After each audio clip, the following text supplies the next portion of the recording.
महाराष्ट्रात कोविड-19च्या रुग्णांमध्ये झपाट्याने वाढ होत आहे. आरोग्य विभागाच्या ताज्या अहवालानुसार रविवारी राज्यात कोरोनाचे 65 नवीन रुग्ण आढळले.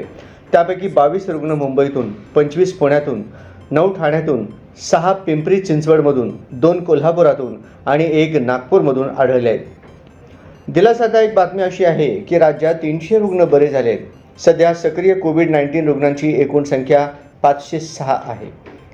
जानेवारीपासून आतापर्यंत राज्यात 11,501 स्वॅब नमुन्यांची चाचणी घेण्यात आली.